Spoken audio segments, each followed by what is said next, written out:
cumprimentou o irmão que está do seu lado dele, já disse que seja bem-vindo em nome de Jesus, Deus te abençoe. Já falou para ele que o irmão ali é coraçãozinho. Se alguém sentir no coração de sentar perto do irmão ali para compartilhar com ele a Bíblia, bater papo, tá ali o irmão Souza. Eu esqueci o nome, ele teve aqui na quarta-feira passada, eu não lembrei o nome. Almir. Oh, você me desculpe, tá? Seja bem-vindo. Almir de Minas, né, Almir? É? É Barra do Piraí, eu fiz confusão, Barra do Piraí. Tá aqui, é sobrinho, é parente aqui da Lúcia? É sobrinho? Sobrinho. E filho da irmã ou filho do pai? Filho do pai. Filho ela é irmã do seu pai? Legal. Você é gente fina. A gente é boa demais. Seja bem-vindo, tá, meu filho? Fica à vontade. Tem mais alguém visitando lá atrás? Não? Todo mundo de casa? Nós estamos no ano da perseverança. É o tema do ano que nós colocamos ali, porque Deus nos deu essa palavra. E no início, quando Deus nos deu, assim como todas as outras palavras, o ano passado foi... Era o ano da vontade de Deus, né? É isso mesmo? O ano passado? O ano do agir de Deus, o ano retrasado que era o ano da vontade de Deus. E aí, se a gente for pegar todos os anos, né, Deus ele sempre dá um sinal. Deus sempre dá um sinal daquilo que Ele espera de cada um de nós. Porque, amado, a palavra que eu vou falar hoje para você, ela é de suma importância. Não que as outras não sejam, mas hoje de suma importância. Por quê, pastor? Porque os acontecimentos que estão sinalizando, né, a volta de Cristo, o começo da volta, né, porque a pessoa pensa que a volta de Cristo será o final do mundo. Não é. A volta de Cristo não é o final do mundo, é o começo. Vai começar.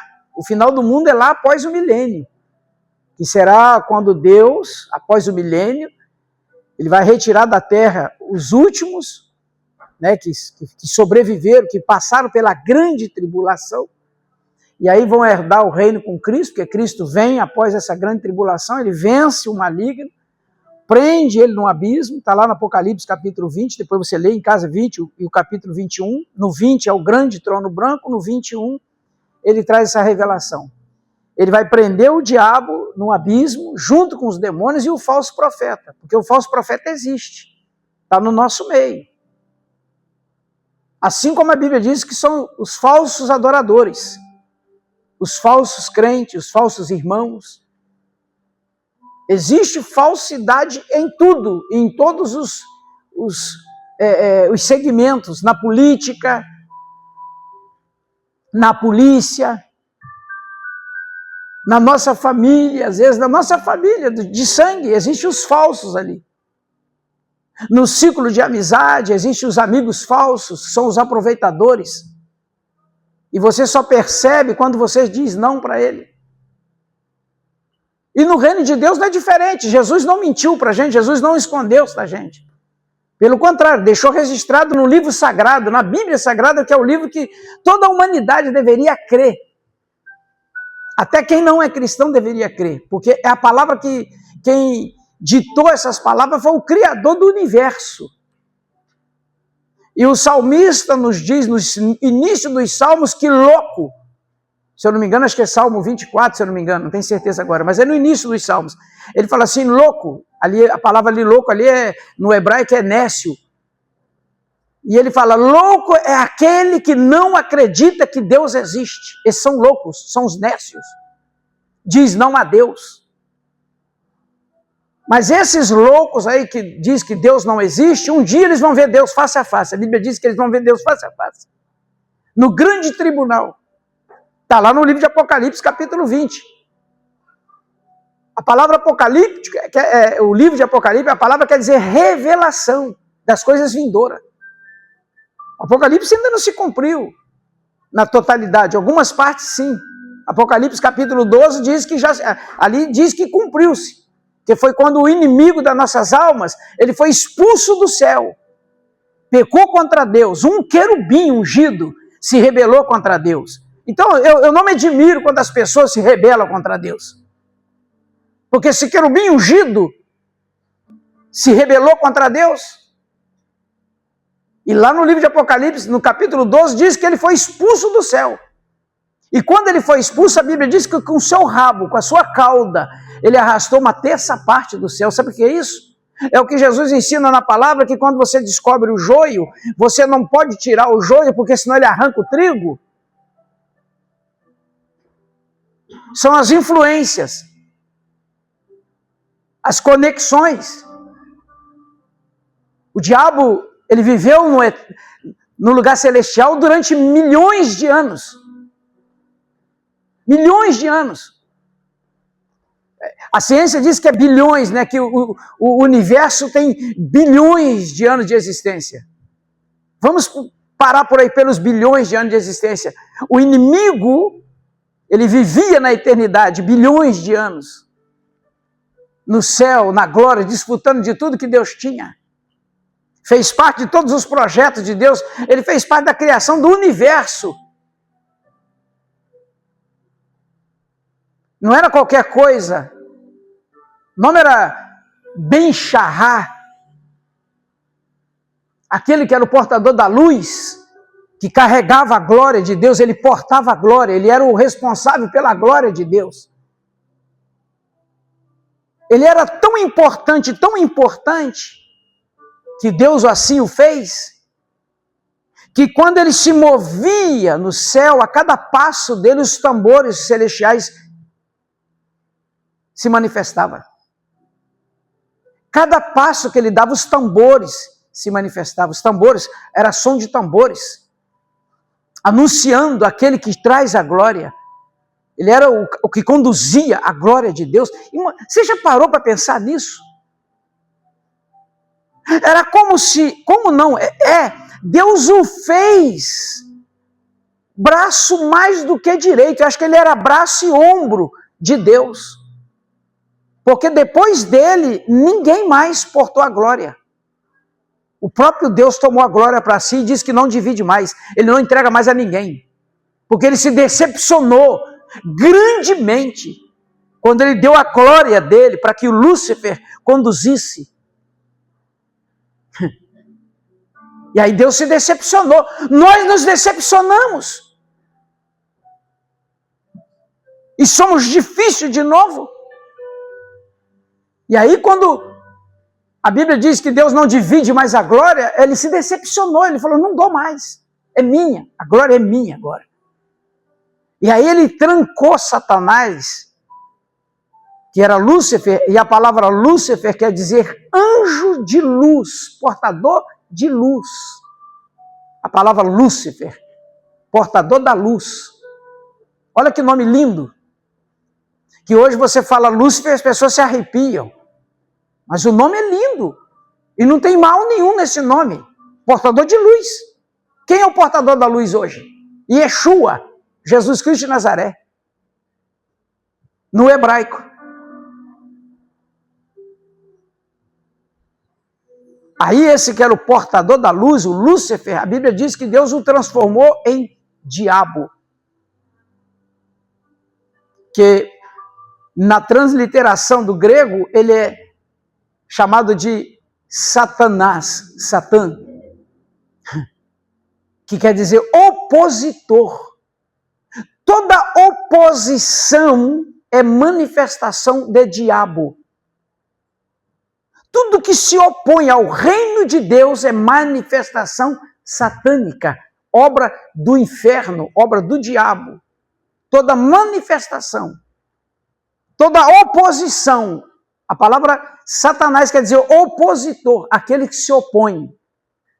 E no livro de Gálatas, no capítulo 5, a partir do 20, a partir do 16, né? Paulo fala, cuidado, porque há uma luta diária do espírito contra a carne e a carne contra o espírito para um se opor ao outro. Mas ele dá um conselho e diz, nós não somos debaixo da obra do diabo, nós não somos mais do diabo, nós somos libertos na cruz do Calvário. Posso ouvir um amém?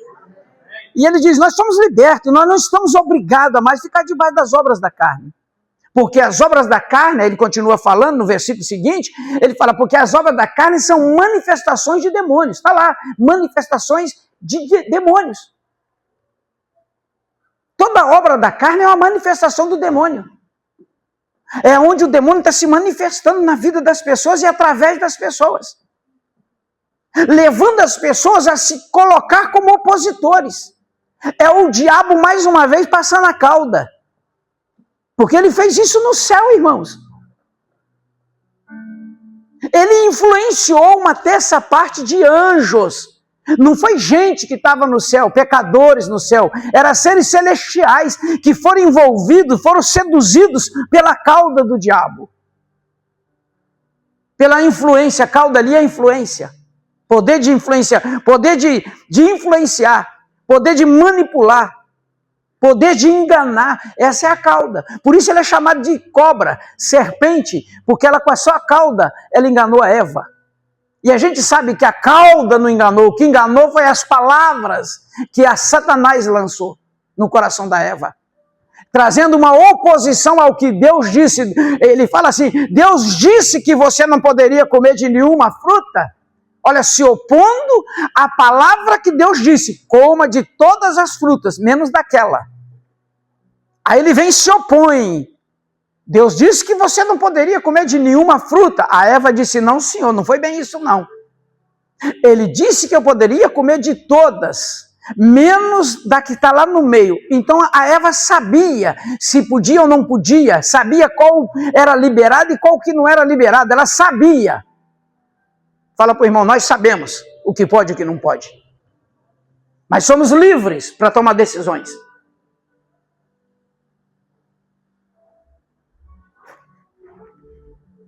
E as decisões, elas são tomadas por influência.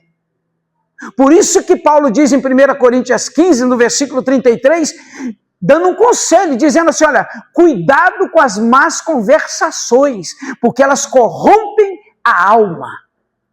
1 Coríntios 15, verso 33.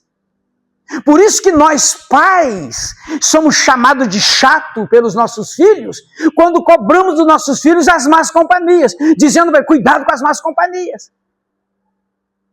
Por isso que nós somos chatos, cobrando deles o ambiente onde eles vão. E nós somos muito chato. E vou morrer chato. Eu não sou a favor de crente da nossa igreja visitar outra igreja. Se me tem como pai espiritual e é filho espiritual, não vai.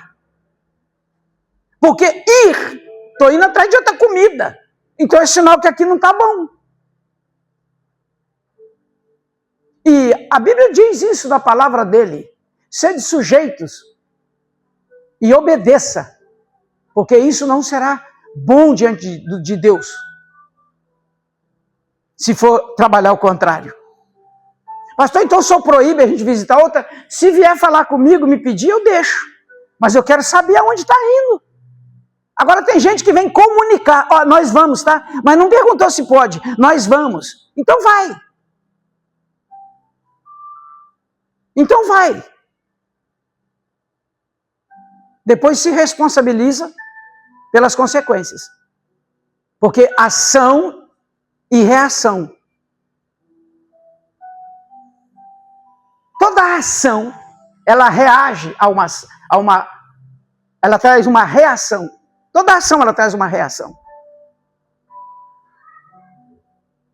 E nós somos chatos. Porque nós sabemos o que anda por aí. As doutrinas que andam por aí. Os ensinamentos que andam por aí. E eu falo, irmão, com toda sinceridade, crente que é crente, ele almoça e janta a Bíblia Sagrada. Ele almoça e janta a Bíblia, quer a resposta, está na Bíblia. Está tudo ali. Você não precisa de revelação de homem. Você precisa da Bíblia. Aí presta atenção no texto. Eu dei o texto? Acho que eu nem dei o texto. Mateus 25, 31. Eu comecei em Mateus domingo, eu vou continuar aí. Então, Deus está dizendo que existem os falsos. Em todos os segmentos, irmãos. Todos os segmentos têm falsidade. Tem o que é verdadeiro e o que é mentiroso.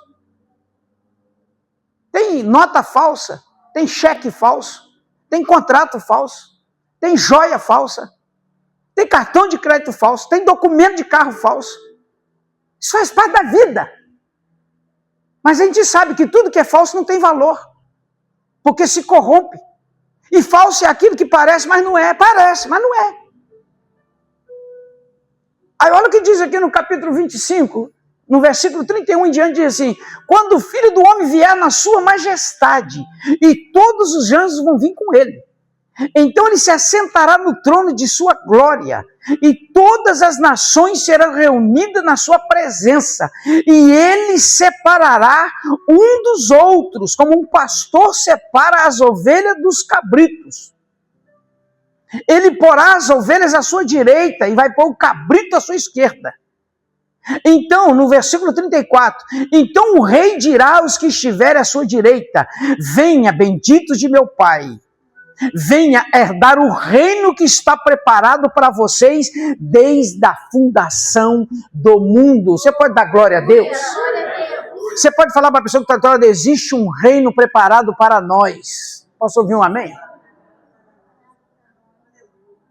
Amado, quem aqui é pai? Mãe. Quem aqui é pai e mãe que quer o melhor para o seu filho? Deixa de comer para dar seu filho. Deixa de sonhar os próprios sonhos, os próprios desejos para dar para os filhos. Vive em função daquele filho. Trabalha, economiza, sabe? Passa dificuldade, come marmita, come comida requentada. Para dar roupa, para dar sapato, para comprar uma casa, para deixar um terreno.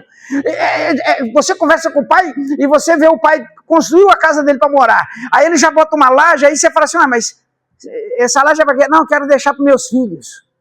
É raro um pai fazer uma fundação de uma casa pensando nele. Agora, se nós somos mal, que quem chama a gente de mal é Jesus. Ele fala assim: se nós que somos maus, ele fala assim: vós que são maus, sabem desejar boas coisas e dar boas coisas aos vossos filhos, quanto mais o vosso Pai Celestial. O que Jesus está dizendo? Que o Pai Celestial, se a gente aqui embaixo que não é legal, a gente não é um bom pai, a gente acha que é. A gente acha que é. Mas a gente acha que é e a gente parece até que é. Ele fala: vocês sabem dar boas coisas aos filhos de vocês. Tem sonhos bons para os filhos de vocês, tem planos bons para os filhos de vocês.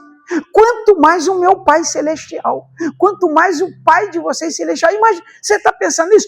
É isso aqui, ó. Jesus falou assim que existe um reino preparado para cada um de nós aqui, desde a fundação do mundo. Quando a terra deu errado através de Adão e Eva, Deus falou: não, eu vou fazer outro, eu vou fazer outra, porque o Deus disse para Adão assim: olha, por tua causa a terra está debaixo de maldição. Aí Deus, amando os seus filhos, falou: eu vou fazer outro reino. Vou deixar outro reino preparado sem maldição nenhuma, para dar a eles um novo reino. E o que está aí na palavra, existe um reino preparado para nós. Posso ouvir um amém, irmãos?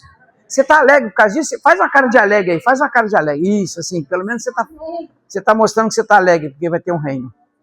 Só que Jesus está dizendo aqui, no versículo 31, que quando o Filho do Homem vier, o Filho do Homem que é Jesus, na sua majestade, com todos os anjos junto com ele, e ele vai separar, depois de sentar no trono, ele vai separar as nações. Vai separar, irmão, vai ter os que vão para a direita e os que vão para a esquerda. Ele está dizendo que existem pessoas que ele chama de ovelha, mas tem pessoas que ele chama de bode, carneiro, cabrito. Mas existem ovelhas. Olha para o lado aí, vê quem está do seu lado aí. Pergunta aí, quem é você?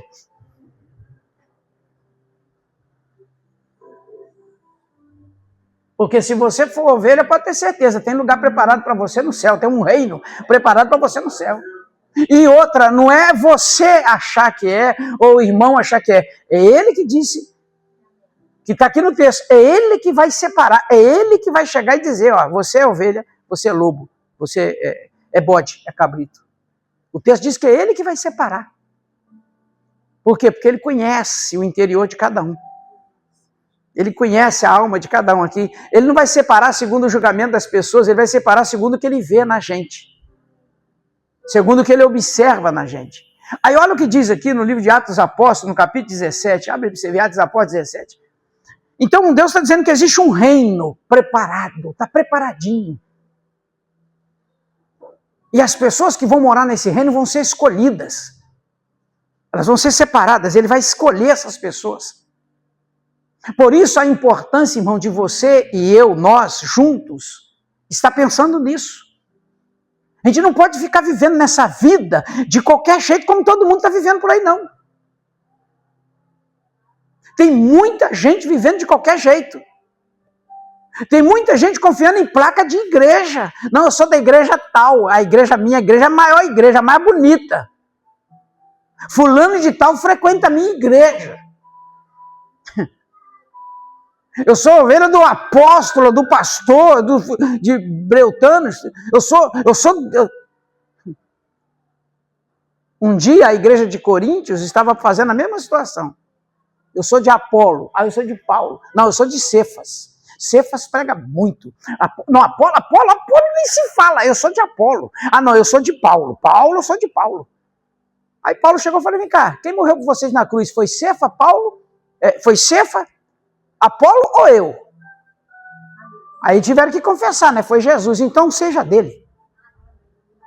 Porque se um anjo descer do céu e pregar um outro evangelho que não seja o que Jesus disse, é anátema, é maldição. E tem muita gente pregando o evangelho aí que não tem nada a ver com Deus, tá? Tem a ver com o homem, tem a ver com a terra. Porque os evangélicos que estão andando por aí é levando o homem a amar muito essa terra, amar as coisas dessa terra, valorizar as coisas dessa terra, estão virando as costas para as coisas de Deus. Deus está ficando em segundo plano. A igreja está em segundo plano, olha aí como é que está vazio. Quantas pessoas estão em casa que podiam estar aqui? E quantos que viraram as costas, já deixaram o altar, deixaram a igreja, porque amaram mais o mundo? Eu saí da igreja porque fulano não olha para mim. Eu saí da igreja porque olha de cara feia. Eu saí da igreja porque ninguém me abraça. Eu saí da igreja porque... Peraí, você saiu da igreja por causa de pessoas? Você nunca teve nela por causa de Jesus. Quem sai da igreja por causa de pessoas, nunca teve nela por causa de Jesus. Porque hoje eu coloquei um texto lá para meditação. Agora à tarde. Deus quer da gente um sacrifício de louvor. E isso é agradável a Deus. Está lá no texto. Oferece a Deus um sacrifício de louvor. Davi diz, olha, quando eu era convidado para ir na casa de Deus, eu me alegrava. Aí eu coloquei no texto, você se alegra quando você vem na igreja? O seu coração se alegra a hora que vai se aproximando a hora do culto? Porque tem gente que só de pensar na quarta-feira já se sente mal, só porque na quarta-feira é dia de culto. Tem gente que dia de domingo para ele à noite é como se ele estivesse indo para o inferno. Ele não tem prazer. E há dias atrás essa pessoa que deixou a igreja por causa de pessoas, disse para mim que não tinha prazer na igreja. Não tinha prazer estar num lugar desse. Por causa de pessoas. Meu irmão, se fosse por causa de pessoas, nem eu estava. Quem aqui mais, além de mim? Só que eu não estou aqui por causa de pessoas, eu estou aqui por causa dele. E quem quiser ficar aqui por causa dele, seja bem-vindo. Vamos abraçar e ficamos juntos. Porque nós somos imperfeitos e isso faz parte do reino. Somos imperfeitos. Quem aqui é casado? Sua esposa é perfeita? Falou que é só porque ela está aí. Ela já deu uma cutucada. Fala que é para você, fala que não para você ver. O marido é perfeito? Sou perfeito? Essa não, na frente dos está me envergonhando. Está me expondo. E a gente está junto. E a gente tem cara de pau dizer um pro outro, eu te amo. De manhã, quando acorda, olha aquele cheio de bafo. Cara tudo amarrotado. Eu te amo. Aí você não responde que você está cheio de bafo, você segura, né? Aí a pessoa fala assim, você não vai falar que me ama? Aí também não sabe ser assim. É porque tem amor que aguenta a imperfeição. Porque quando falta amor, só busca a perfeição. Verdade. E poetiza. Hoje também eu falei uma frase bonita que eu estou tentando lembrar, não estou conseguindo. Porque é verdade, quando falta o amor, amado, faltou amor, acabou. A pessoa começa a buscar perfeição e não vai achar.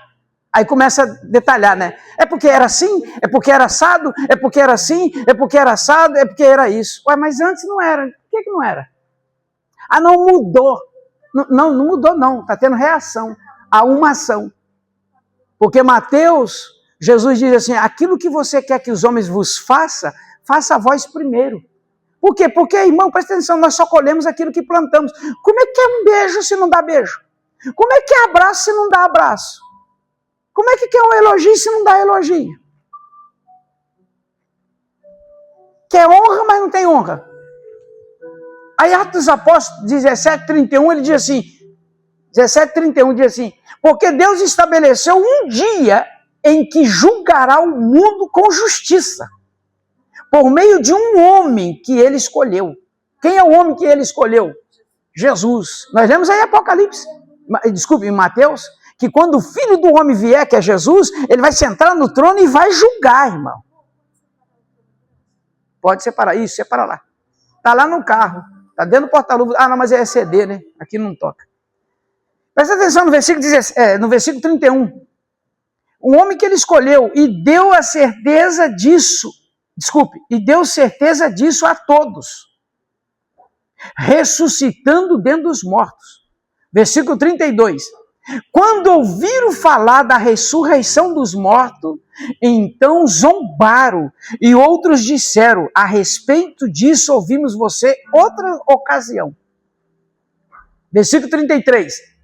A essa altura, Paulo se retirou do meio deles. Sabe o que Paulo fez aqui?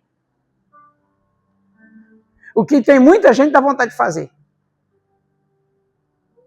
Paulo está falando de coisas celestiais, está falando do céu, está falando de... Olha, Deus separou um dia para julgar o mundo através daquele que ele elegeu para juiz. E ele deu certeza disso para todos nós, não escondeu nada. Ele deixou escrito que um dia vai ter um julgamento. E nesse julgamento vai ser com justiça. Não tem esse negócio de ser bonzinho, vai ser justiça. Porque ainda que eu distribuísse toda a minha riqueza com os pobres, se não tiver amor para com a palavra de Deus e para com Deus, isso é só uma obra comum, social. Isso o centro espírita faz melhor do que crente. Eles fazem melhor do que crente. Se quer um povo de caridade, é o centro espírita ali, ó, Bezerra de Menezes. E você pode chegar lá e falar, eu quero uma cesta, eles te dão, não pergunta se você é da igreja, não. Eles nem fazem questão que você vai lá para você ganhar uma cesta, não. A gente ainda faz. A gente ainda fala, não, se você vier aqui, vai cadastrar você para te dar a cesta. Lá não, lá você pode ir lá a hora que você quiser. E a Bíblia diz que a salvação não é pelas obras, para que nenhum homem se glorie dela. E Paulo diz, ainda que eu falasse língua de anjo, se não tiver amor para com a palavra de Deus, é lixo. É como se fosse um sino que soasse num sino de bronze. Aonde toca o sino de bronze? Dom, dom, dom. E para mim isso aí é como se fosse um sino de bronze. Você pode falar o que você quiser. Não tem amor à palavra de Deus, não tem amor às coisas de Deus. É só um som vazio, oco. Isso é para nada. E fala em línguas. O que eu conheço de gente, irmão, que fala em língua, mas a vida mais suja do que puleiro de galinha, como dizia minha avó. Fala em língua, mas deve todo mundo. Fala em língua, sabe? Passa a perna em todo mundo. Fala em língua, tem a vida toda errada. É o que Paulo está falando em língua. Mas é como se fosse um sino batendo. É oco, é vazio. Porque não respeita a palavra, não zela pela palavra, não ama a palavra. Ainda que ponha a mão nos mortos e ressuscite morto e cure os enfermos, se não tiver amor para com a palavra, amor para com Deus, não é nada. Ainda que deu o corpo para ser queimado vivo em favor de 1 milhão de pessoas. Não, libera todo mundo. Queima eu, me bota na cruz, me queima, me mata. Mas libera eles. Essa pessoa, aos nossos olhos, ela é um mártire. Nossa, a gente vai ter essa pessoa como Deus. E ele falou, ainda que assim faça, se não tiver amor para com Deus, é nada, é só um corpo morto. Está em 1 Coríntios, é só você ler, capítulo 13. E o amor ali é esse amor, é amor ao ágape. É amor ao ágape. E o que é o amor ao ágape? Amor a Jesus, que é o ágape, que é o amor sacrificial, que sacrificou a vida por nós. E ele fala, e você não é capaz de o amá-lo? Você pode fazer obra, você pode doar riqueza, você pode falar em língua, você pode profetizar, você pode fazer o que você quiser. Se não tiver amor ao ágape, serve para nada, é nada. E Paulo falou que ele, quando ele era menino espiritualmente, imaturo espiritualmente, ele se comportava desse jeito. Ele falava em línguas, mas era como som, num sino. Ele fazia as obras. Mas ele falou, quando eu cresci espiritualmente, entendi que para Deus vai muito além. Aí o que eu fiz? Eu esmurrei o meu corpo e o maltratei, e o escravizei, fiz dele escravo. Eu maltratei meu corpo, fiz dele escravo, porque todas as vezes que eu queria fazer o que era certo, eu fazia o errado. E toda vez que eu queria fazer o que era bom, eu fazia o que era ruim, porque o pecado estava sempre diante de mim, me esbofeteava na cara. Era como se fosse um enviado de Satanás. E quando eu queria me fortalecer, ele me enfraquecia. Eu queria fazer, mas não conseguia, porque o pecado era forte demais. Mas quando eu entendi que eu precisava matá-lo, eu precisava subjugar o meu corpo, escravizar o meu corpo, matar o pecado no meu corpo, aí eu passei a crescer, aí me tornei homem. Me tornei maduro, acabei com as coisas de menino e virei homem. Fala para a pessoa do lado, você é quem? Você ainda é menino ou você é homem? Você é menino que não consegue resistir? Ou você já se tornou um homem, um macho, espiritualmente, uma mulher espiritualmente? Ou uma menina ainda? É o que Paulo diz na palavra dele. E pode ter certeza, irmão, Paulo não tinha desejos pecaminosos pequenos, não. O troço era grande, era sério. O que sondava Paulo não era coisinha pequena, não era coisa grande. Ele fez questão de deixar isso escrito. Ele falou que corrompia por dentro. Ele sentia uma chama do inferno queimando ele por dentro. Paulo vivia literalmente o inferno e o céu. Paulo tinha autoridade espiritual e tinha capacidade espiritual para subir ao terceiro céu, no trono de Deus. Nunca nenhum homem foi ao terceiro céu, somente Paulo. Nem João, só Paulo. Paulo falou, não sei se um homem no corpo ou fora do corpo, mas ele foi ao terceiro céu, terceiro trono. João foi ali, ó, no segundo, aonde Jesus está.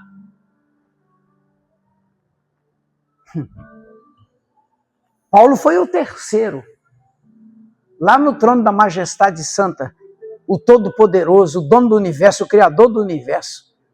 Jesus, quando ele morre, aceita a cruz e morre, a Bíblia diz que Deus o deu poder no céu e na terra. O céu que Jesus tem o poder é o segundo trono. É o céu aonde Deus está. Só que existem divisões no céu. A pessoa fala à direita e à esquerda. Jesus está sentado à direita de Deus Pai. Paulo vai aonde? Vai no terceiro trono. E Paulo fala isso. Ele foi ao terceiro trono. E João, quando ele vai no segundo. E ele diz, eu ouvi uma voz que saía do céu. Lá do trono eu olhei. E quando eu vi que alguém saiu de lá e veio até a mim. E me mostrou a noiva do Cordeiro. É no segundo céu. Jesus o mostra, todo o segundo céu, para onde nós vamos, em nome de Jesus. Mas meu, decisão para onde, irmão? Desse jeito? Esse amém é para... Nós vamos para o segundo céu, nós vamos lá para o céu, onde está Jesus. Amém.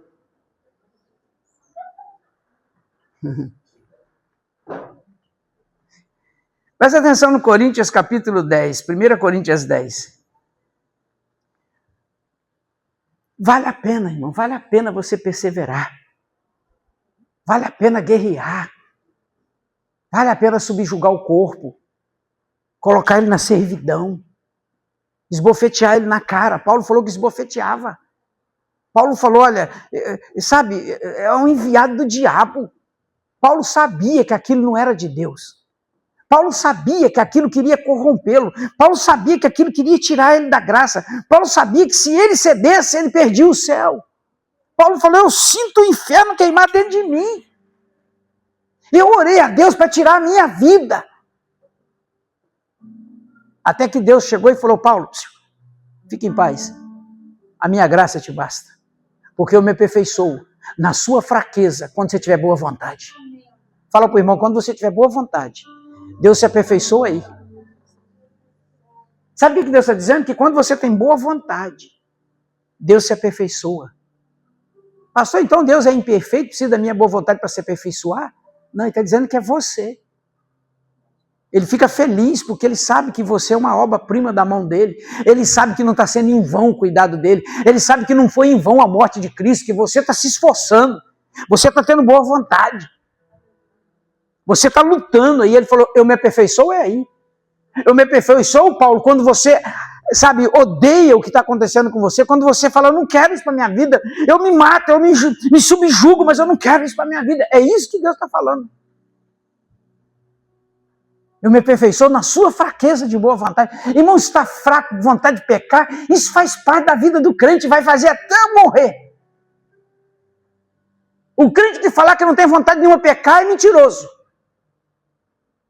O crente que fala assim, eu não tenho vontade de pecar não, eu sou santo, é mentiroso, não é santo, é mentiroso, descarado. Porque aí no livro de João, no 1 João, ele diz assim, aquele que disser que não tem vontade de pecar é mentiroso e a palavra de Deus não está nele. Mas se nós, olha lá, se nós confessarmos esse pecado, essa vontade de pecar, o sangue de Cristo é poderoso para te purificar e te justificar.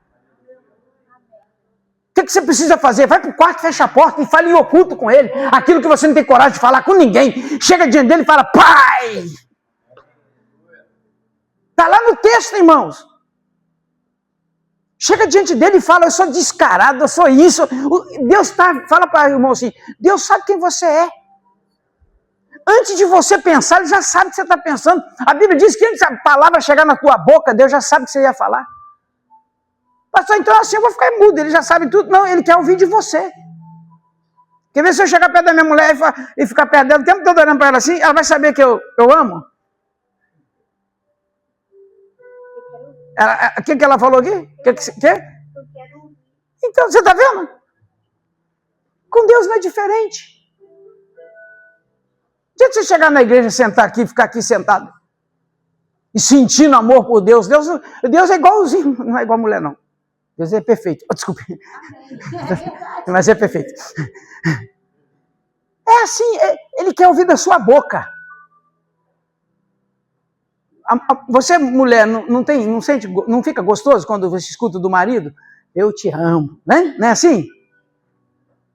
Elas ficam felizes. O filho fica feliz, mesmo sabendo que o pai ama através do gesto.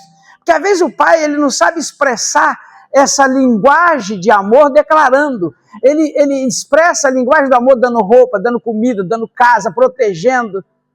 É uma das linguagens do amor. Pai tem dificuldade de expressar com palavra.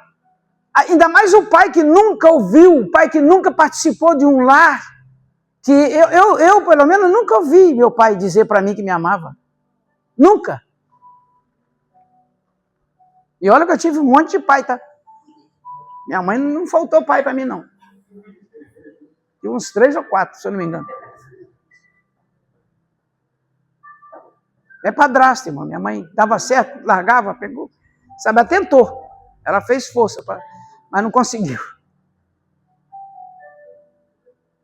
Aí Deus não é diferente, sabe? Deus é pai. Ele quer ouvir de você. Papai, te amo. Sou todo imperfeito, mas eu te amo. Sabe qual oração que eu faço? Todo dia. Parece até bobeira.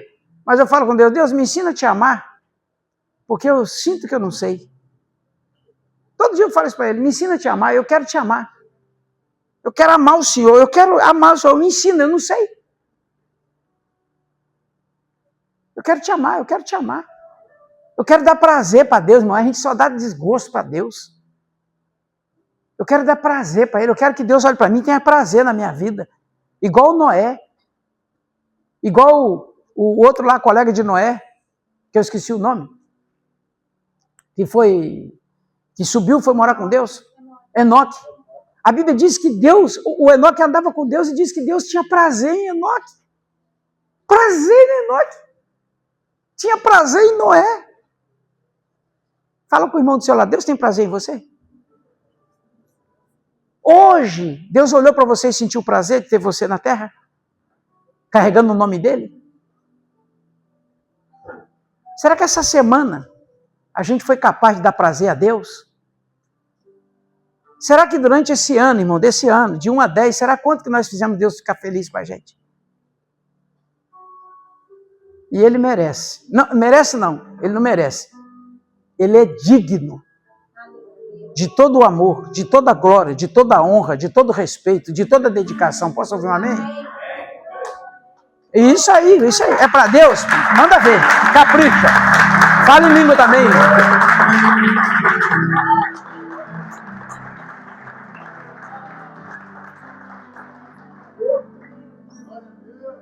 E o texto diz que ele se compadece das nossas fraquezas.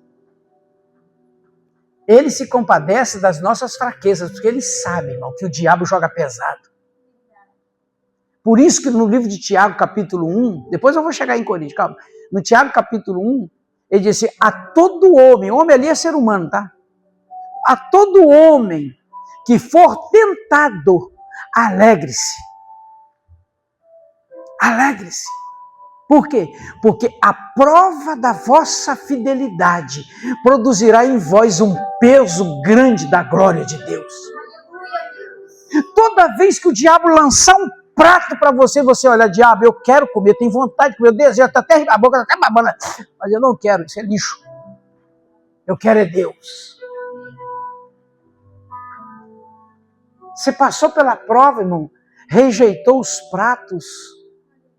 Aí ele fala, virá sobre você um peso ainda maior da glória de Deus. Sabe o que é isso? Você vai tendo bolas de fogo colocadas sobre a sua cabeça. Sabe o que é bola de fogo sobre a cabeça? A autoridade no mundo espiritual. Lembra que eu preguei dias atrás, no domingo? Que nós somos carta lida aqui embaixo e aqui em cima? E Deus fica muito feliz quando você se coloca para essa carta ser lida aqui em cima e ser aprovada aqui em cima. Aqui embaixo não. Nós somos carta lida aqui embaixo, mas o próprio Deus diz que o prazer dele é que você seja lido aqui em cima. Porque aqui embaixo as pessoas te olham por fora.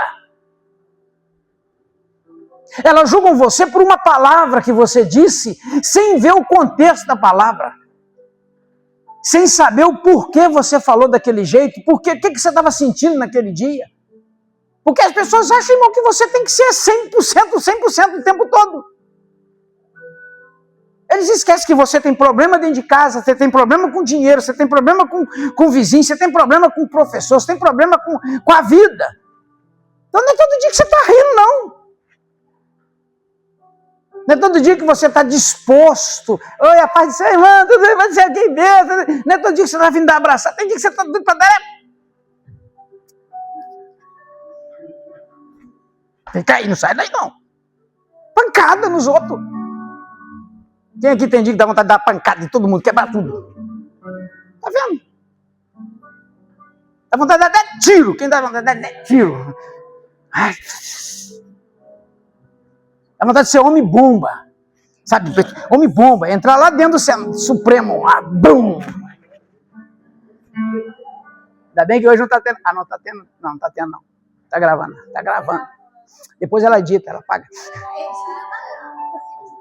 Tem dia que dá vontade de pegar a mulher e focar. Mas isso não acontece comigo, não. Isso é daí pra lá. Né? Vamos pegar assim. Não é assim, dá vontade? Aí você acorda de manhã com essa vontade assim. Aí vai cozinhar um aipim. Aí você pega um aipim, você pega a faca assim, passa no aipim e fala, se fosse um pescoço. Você vira um manico. Aí você olha para a aipim assim, você fala assim, é do tamanho dela.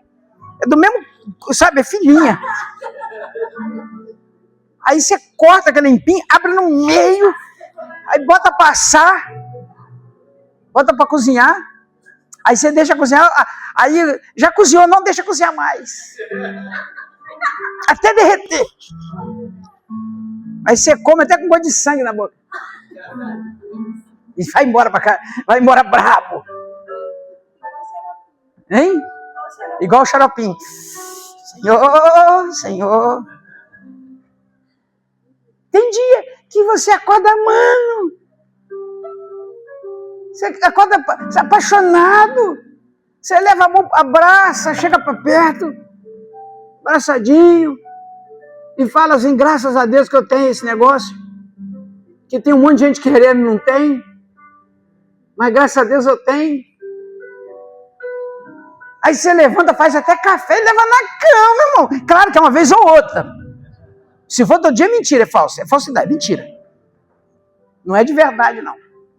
Mas uma vez ou outra é de verdade. Pode ter certeza, qual a mulher que recebe café na cama uma vez ou outra, na vida ou tá na morte? Quem?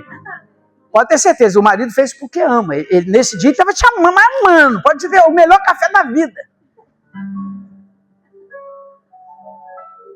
Não é assim? Não é uma vez ou outra que recebe o café? Então, é porque uma vez ou outra está amando mesmo de verdade ali. Você e os outros, ele está só amando. Mas também está amando também. Mas ele ama mais quando não leva o café. Estou brincando. 1 Coríntios 10, versículo 1. Quero concretizar aqui e nós vamos encerrar. Até peço o ministério de louvor, minha mulher, para subir o altar. Hein? Vai colocar o louvor. Não vamos colocar o louvor então do trono branco. 1 Coríntios 10, 1. Olha o que diz assim, versículo 1 diz assim. Nunca devemos esquecer, amados, aquilo que aconteceu no passado ao nosso povo no deserto há muito tempo. Paulo está trazendo a memória lá para a época de Abraão, Isaac e Jacó. A época do deserto, lá naquele povo. Ele está falando, olha, nunca devemos esquecer, amados irmãos, aquilo que aconteceu ao nosso povo lá muito tempo atrás, no deserto. Olha o que diz o texto. Deus os guiou enviando uma nuvem que se movia na frente deles. Assim ele os levou em segurança através do mar. Presta atenção, lembra do Mar Vermelho? Eles eram conduzidos por uma nuvem. Chegou no Mar Vermelho, o Mar Vermelho se abriu. Eles atravessaram em segurança, é isso que ele está falando. Olha o que ele diz aqui no versículo seguinte. E todos foram batizados em Moisés, na nuvem e no mar. Presta atenção, olha para cá. O batismo nas águas sempre fez parte da vida cristã. Quando o povo saiu do Egito escravizado, o Egito ali representa o mundo hoje, saiu escravizado, escravos do mundo. Aí você, quando vai para o batismo nas águas, ali morreu o velho homem e nasce um novo homem. Lá no Egito, saiu um povo do Egito escravizado, quando chegou no Mar Vermelho, foram batizados no Mar Vermelho. Do outro lado, Deus queria um povo santo, separado e único para ele. O batismo nas águas por João é o batismo de Moisés. Os 40 anos que eles passaram no deserto, porque desobedeceram a Deus, não conseguiram resistir às tentações do deserto, as pragas, as chantagens que o deserto oferecia para ele, as miragens que o deserto oferecia, foi simbolizado nos 40 dias que Jesus ficou no deserto e venceu.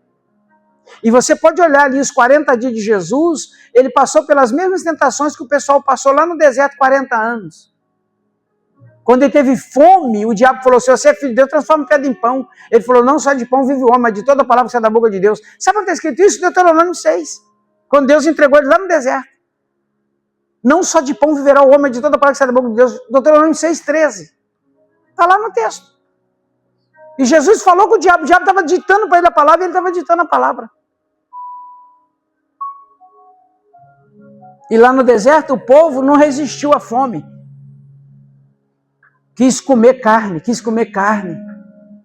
Aí Deus falou, vai comer carne. E comeram até explodir.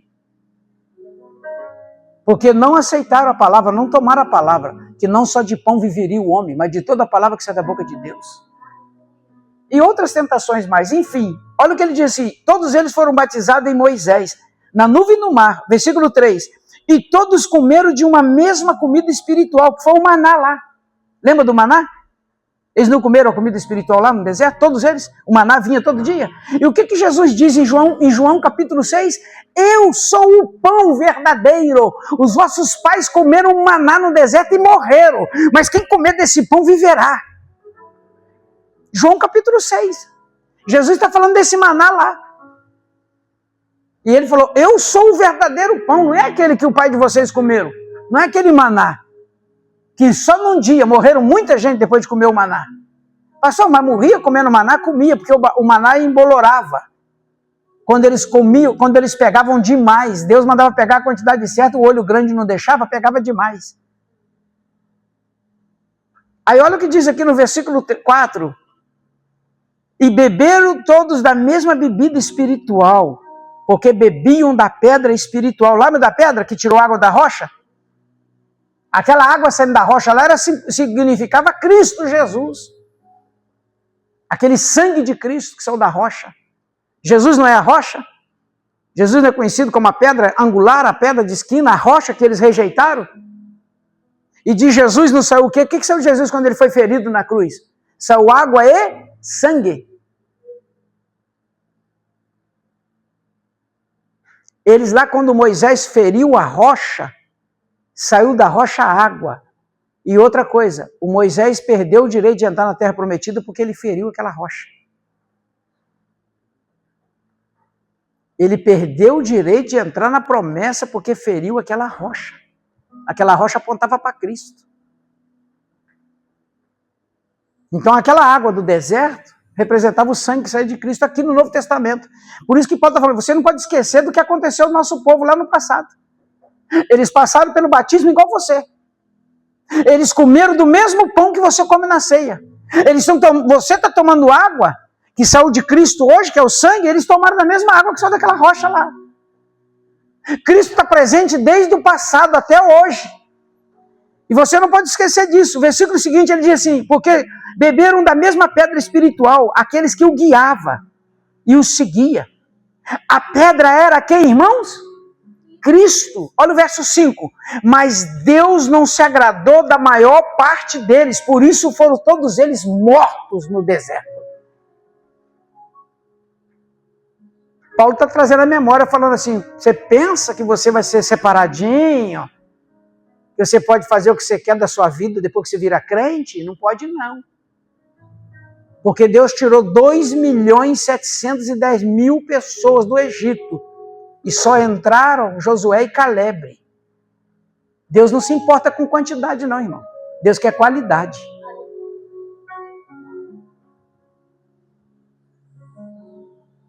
Deus não fica encantado com a igreja grande, não. Deus fica encantado com uma grande igreja, não uma igreja grande. Agora, uma grande igreja, Deus fica feliz. Uma grande igreja é uma coisa, uma igreja grande é outra. A igreja de Apocalipse era pequenininha, mas Deus a via como uma grande igreja. Porque ela mesmo se via pequena, ela falava assim, eu sou pequenininha. E ele falou, não, você acha que você tem pouca força, você acha que você é pobre, você acha que você é pequena, mas para mim, você é grande, você é rica, você é importante, você é forte. Você está entendendo? Ela não era uma grande igreja. Desculpa, ela não era uma igreja grande. Ela era uma grande igreja. Assim como você. Alô? Aí olha o que diz no versículo 6. E estas coisas foram-nos feitas em o quê? Essas coisas foram nos feitas em o quê, irmãos? Como figura, como testemunho, como memorial. para que não cobicemos as coisas ruins, como eles cobiçaram. Olha o versículo 7. Não vos faça, pois, idólatras, como algum deles fizeram, conforme está escrito. O povo se assentou a comer e a beber e levantar e a folgar. Sabe o que é isso? É viver uma vida longe do evangelho, sabe? Longe das coisas de Deus, sabe? Valorizando as coisas desse mundo. Idolatria aqui não é adorar escultura de imagem, não, irmãos. Faça um estudo, compre uma Bíblia pentecostal de estudo. Eu não lembro agora o número da página, mas lá no início, nas primeiras folhas está escrito lá, uma série de estudos, e lá embaixo assim, olha, a idolatria e seus males. Eu não lembro se é a página 1500 e pouco, 1700 e pouco. Dá até um estudo completo sobre idolatria, pegando todos os textos bíblicos e contextualizando, mostrando para você o que é idolatria. Primeira coisa de idolatria é amar o dinheiro, amar as coisas. As coisas. É a primeira idolatria. Imagem de escultura é outro pecado. Tem nada a ver com idolatria. Imagem de escultura é uma coisa, idolatria é outra. Deuteronômio capítulo 5, você lê lá, Deuteronômio 5, ele fala assim, não fabricar imagem de escultura é uma coisa. Depois ele fala assim, não a servirás, outra coisa. E não a prostrarás diante delas, outro pecado. Está lá no texto. Idolatria vai muito além de imagem de escultura. A raiz da idolatria é amar o dinheiro. Essa é a raiz da idolatria. Amar o dinheiro ou tudo aquilo que o dinheiro pode comprar. Então, se o dinheiro pode comprar um carro e você adora um carro, você é idólatra. Se o dinheiro pode comprar um ingresso para ver um show, você está idolatrando o show. Se você idolatra um time, você é idólatra. Se você idolatra um filho, ao ponto daquele filho falar mais do que os princípios de Deus, você é idólatra. Se você ama mais a sua esposa, o seu marido, o seu pai, a sua mãe, mais do que as coisas de Deus, você é idólatra. Se você ama mais a igreja do que a palavra de Deus, você é idólatra. Versículo 8 ele diz, e não forniquemos, como algum deles fornicaram, e caíram num dia 23 mil pessoas. Sabe o que é fornicação? Relação sexual sem o casamento. E o texto diz que eles saíram do Egito fornicando. Quando chegou no Mar Vermelho, atravessaram o Mar Vermelho e foram batizados com o propósito de não fornicar. Só que chegou do outro lado e continuaram fornicando. Ah, mas Moisés permitiu dar carta de divórcio. Mentira, Moisés não deu carta de divórcio nenhuma. Foi a dureza do vosso coração, povo ingrato. Botaram a culpa em Moisés. Eles botam a culpa nos pastores. E Paulo está trazendo aqui, dizendo o seguinte, não esqueça do que aconteceu com eles, não, o nosso povo do passado, não. Porque foram batizados, comeram do maná, beberam do sangue, foram idólatras, foram fornicados, foram amantes de si mesmo, e Deus não se agradou da maioria. E só nesse pecado 23 mil foram mortos. No versículo 9, e não tentamos a Cristo, tá? Como algum deles também tentaram, e pereceram pelas serpentes. Sabe o que é isso? Você está tentando a mim? Diabo, pega. Você está brincando comigo? Diabo, vai lá e pega, é seu. Foi o que aconteceu lá no deserto. Leia Números, por favor.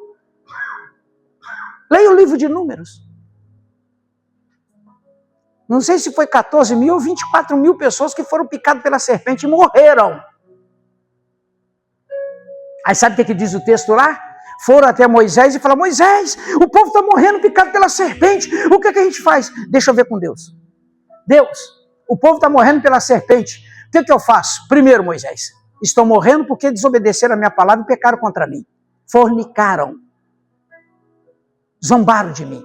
Porque esse povo é dura cerviz. Sabe o que é isso? Dura cerviz é um coração que não se quebranta. Mas tudo bem. Faz o seguinte, construa uma serpente de bronze, enrole numa madeira e ponha bem alto no meio do arraial. Quem olhar para aquela madeira, picado de uma serpente, olhou para a madeira, vai estar curado.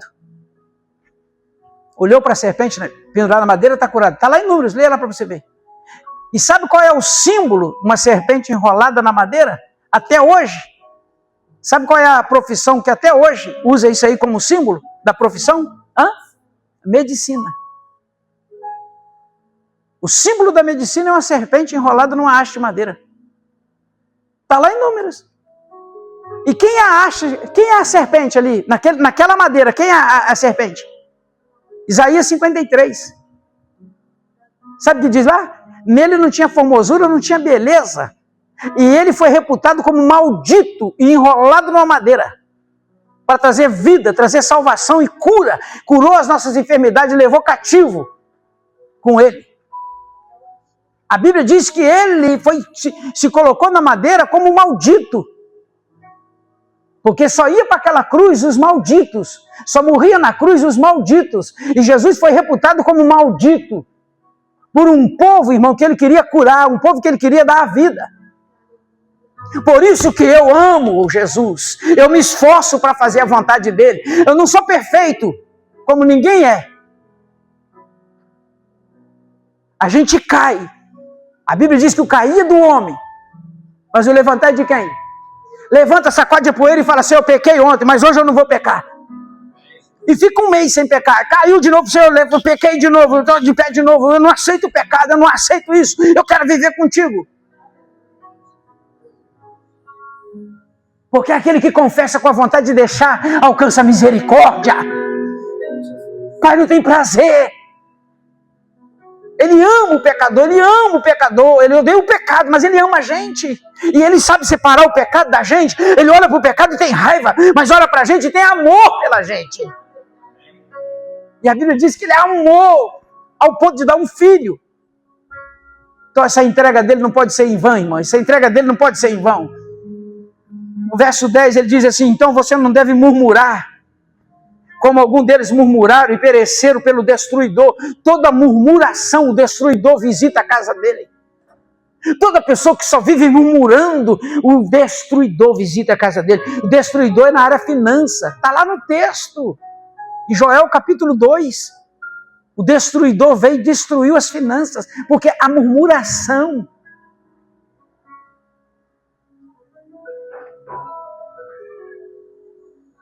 Depois em Números 14 vai falar dessa mesma murmuração. E está lá assim, olha, para cada dia de murmuração, passaram 1 ano no deserto. Assim como murmuraram 40 dias, ficaram 40 anos no deserto. Números 14 e 16, leia para você ver, está escrito desse jeito lá. Para cada dia de murmuração, 1 ano de deserto. Tem gente, irmão, que passa o ano todinho no deserto. Por quê? Porque murmurou uma única vez. Ah, pastor, mas um dia só, eu murmurei só uma vezinha. Mas Deus odeia murmuração, porque murmuração é louvor ao diabo. E Deus falou que não divide glória. Se ele salvou você, você é templo do Espírito Santo, ele é seu, ele mora aí com você. Aí você fica aí dentro, Jesus dentro de você, o Espírito Santo dentro de você, você é templo do Espírito Santo e libera uma canção para Satanás. E ele diz, eu não tenho prazer. Porque não pode jogar duas águas da mesma fonte. Olha o verso 10, ele diz, não murmureis como também algum deles murmuraram e pereceram por ele destruidor. Versículo 11, ora, todas essas coisas lhe sobrevieram como exemplo. Isso é exemplo, irmão. E estão escritas para nos alertar. Porque já são chegados o que, irmãos? O fim dos séculos.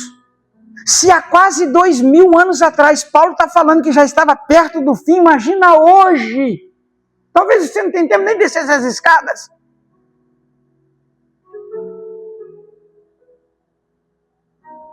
Verso 13. Porque não veio sobre vocês tentação senão humana, Mas fiel é Deus, que não vos deixará ser tentado acima do que vocês podem. Antes, com a tentação, Ele também dará o escape para aqueles que possam suportar. Sabe o que Ele está dizendo? Suporte só um pouquinho mais. Está vindo socorro aí. Está vindo libertação aí. Você só precisa resistir um pouco mais. Em nome de Jesus. Fala para o irmão, resiste só um pouco mais.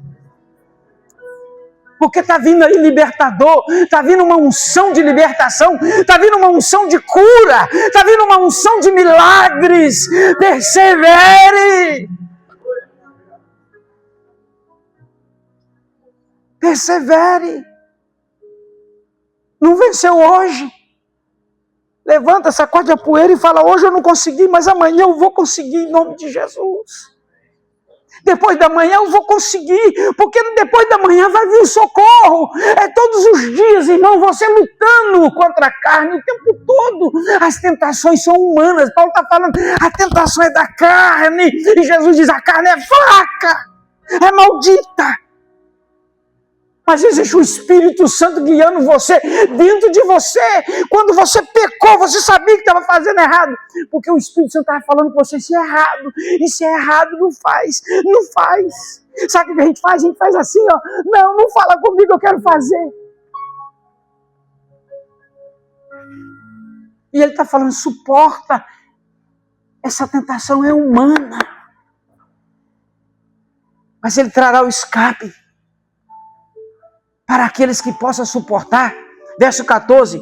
Portanto, meus amados irmãos, foge dos prazeres da carne. Eu falo como a entendidos, porque eu passei por isso. Julgai vós mesmos o que eu digo. O que Paulo está falando? Vocês sabem minha vida, vocês me conhecem. Paulo está falando para a igreja que conhecia ele. Paulo não pregava para estranho, Paulo pregava para a igreja que ele perseguia de morte, ele matava. As pessoas conheciam Paulo. Paulo está falando, cara, vocês me conhecem, vocês sabem quem eu era e quem eu me tornei por amor a Ele, porque é uma nova criatura, porque aquele que está em Cristo é nova criatura. Eu não vivo mais, mas Ele vive. E a vida que eu vivo na carne, eu vivo para agradar a Deus. E só tem um jeito de agradar a Deus: quando o pecado vem, você diz não. Quando o pecado esforça, você diz não. Paulo diz, não vivo mais eu. Mas a vida que eu vivo na carne, eu vivo para agradar a Deus, para honrar a Deus. O diabo fica o tempo todo, esse mês você não seja fiel nos seus dízimos, não. O pastor vai pedir oferta, não leva nem dinheiro para a igreja. Os solteiros aí, o diabo o tempo todo fornica. Porque ele sabe que a fornicação leva à morte. O tempo todo o diabo assediando. E Deus está falando, resiste só mais um pouco. Essa tentação é humana. Mas se você suportar mais um pouco, virá socorro da parte de Deus. Ele traz o livramento. As coisas ruins batem na nossa porta. O diabo quer arrancar um louvor através da murmuração. E Deus falando, não murmure. Não murmure. Dei graças em tudo.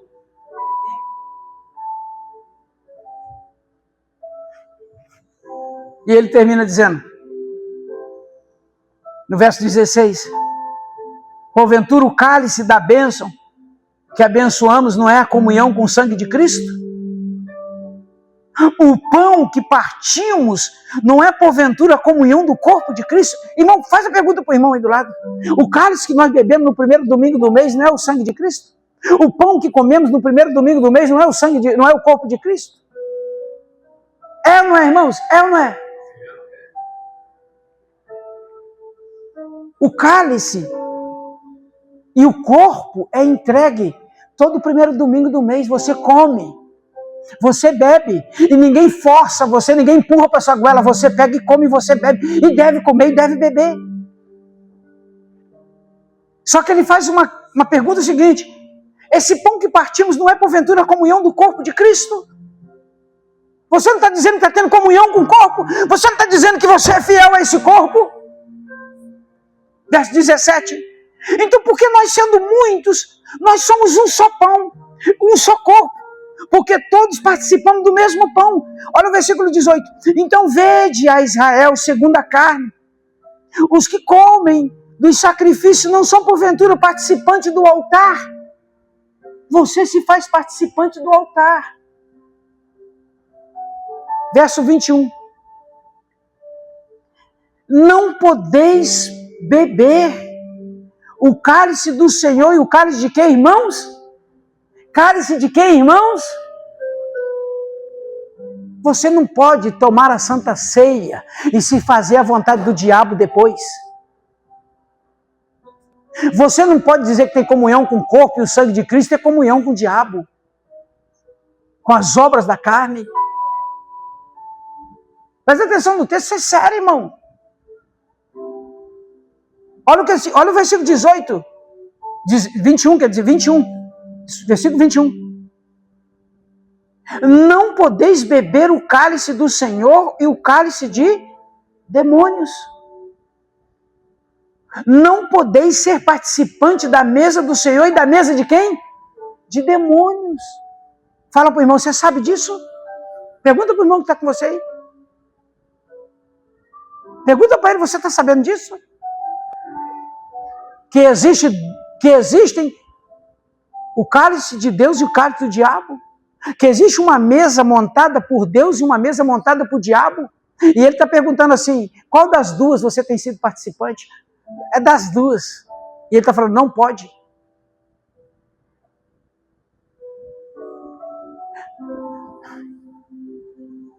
Versículo 22. Ou irritaremos o Senhor? Somos nós mais fortes do que Ele? Todas as coisas são o quê, irmãos? Mas nem todas as coisas nos convêm. Todas as coisas me são o quê? Mas nem todas as coisas o quê? Edificam. Pode? Não pode. Deve? Não deve. Mas é lícito? É, mas não é para você. Pode, mas não é para você. Você não pode, você é um povo separado. Você é eleito, você foi comprado pelo sangue. Você pertence a Deus e está caminhando para ir para um reino que Ele preparou desde o início do mundo. Você é filho de Deus. Sim ou não? Cadê eles? Presta atenção no 32 e o último, eu vou até fechar. Pagou. No 32, o que ele diz? Portai-vos de modo que não deis o quê? Escândalo. Nem aos judeus, nem aos gregos, e muito menos a igreja de quem? A igreja é de quem, irmãos? Ué, não é do pastor de